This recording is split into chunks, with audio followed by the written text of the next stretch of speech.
Hey guys, what's up? Welcome to the BTS breakdown on how the film Busking in Glory was shot.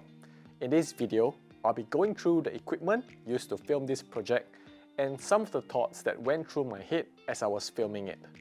Let's first look at the interview scenes as it was the main driver of the film. Each talent was shot in a different environment, so the setup changes slightly. Looking at Patrick's interview first, the intention behind this shot was to show his unique personality. So instead of getting him to sit on a chair like most interviews, we placed him on something different, which are some pyramid-like blocks. This represents how different he is from the average person you would come across. Another thing we wanted to showcase was the place he trains in and the roots of his show, which is Circus X. By placing the Circus School logo in the background, it gives a clue to his story. Now for the nerdy part. Let's look at the gear we shot this with.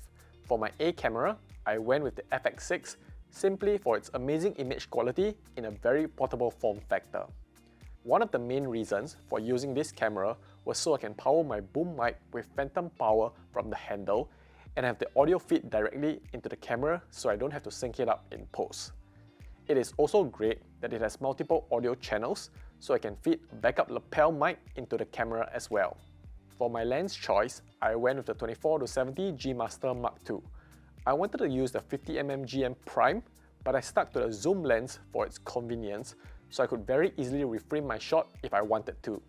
Moving on to the B cam, I used my A7S III and I find that matching the footage from this camera to the FX6 is really good. My go-to lens for the second angle is the 70-200 G Master Mark II.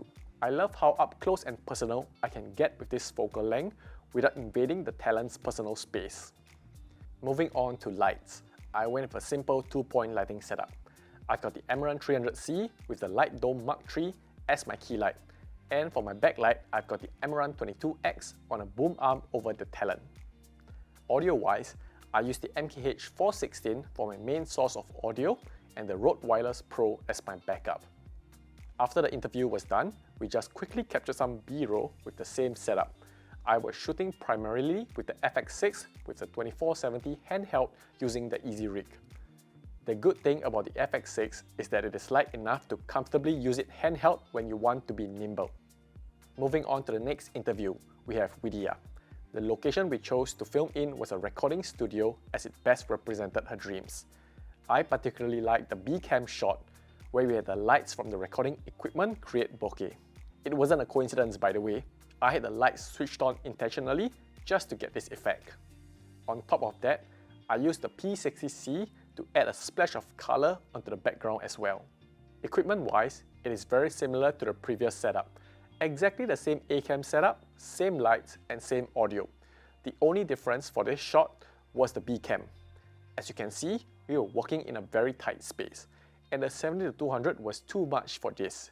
Instead, I used my favorite prime, which is the 50mm f1.4, and good thing I did, because the image turned out to be one of my favorite interview shots. Last but not least, we'll be looking at the interview of Johan. In this shot, you can see some drums because prior to playing the harmonica, Johan played the drums professionally. That is why we framed the shots to have the drums in the background. Setup-wise, I have the same camera setup as Patrick's interview. The only difference in this shoot would be the lighting. As there was insufficient space to set up a C-stand, I went with the 60X opposite the key light. I also had a P60C LED panel giving a rim light to the drum set in the background.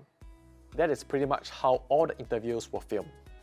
Moving on to the filming of the busking performances, we were going to be filming outdoors, on the streets, and things might get pretty out of control. So with that in mind, I knew that the equipment I used had to be portable and flexible. For the most part, I was filming with the FX6 with a 24-70 handheld with the set camera saddle for more stable shots. I would use that setup to get all my safe shots first. All the B-roll I know I will need to put the film together. That would probably cover about 50% of all the B-roll.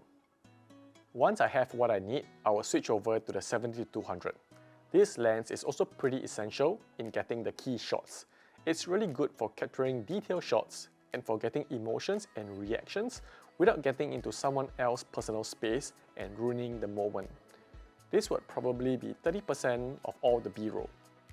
Another setup I like to use would be the 16-35 G Master Mark II with the A7S III on the gimbal. Balancing this camera on the gimbal is really easy, and the wide angle is really good for establishing shots. I don't get a lot of shots with this setup for documentary work, but whatever I do usually turns out really great. This is probably 5% of all the B-roll. The last thing I would do, if I still have the time, is to switch over to the 50mm prime. To me, primes aren't very practical for documentary shoots as I tend to miss some moments, but the shots I get out of this lens is spectacular. It feels like everything shot on this lens just turns out great, with the background melting away in this amazing bokeh and the subject really popping in the scene. It was also particularly useful for the night shoots where it was quite dark and I didn't use lights. I was still able to keep my ISO low and my image clean. There were certain situations I had to shoot solo and I wanted to shoot in a more incognito mode. That was when I shot with the A7S III and the A7 IV. That way, I can manage all the equipment by myself without drawing too much attention. That was pretty much how the entire film was shot. And of course, all this was possible thanks to the people involved.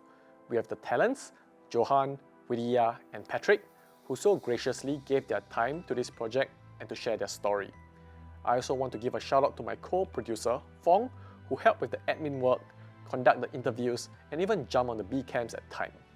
My editor Jack, who had to deal with me so much. Thank you for your patience and for using your magic to bring this film to life. And to my production assistants, Ananya, Alvaro, and Omar, who helped me with the gear and for helping me capture all the lovely BTS content you watched in this video. Your contribution to this film is greatly appreciated. I have left links to the social media of all the people I have mentioned in the description below. Do check out their profiles and their work.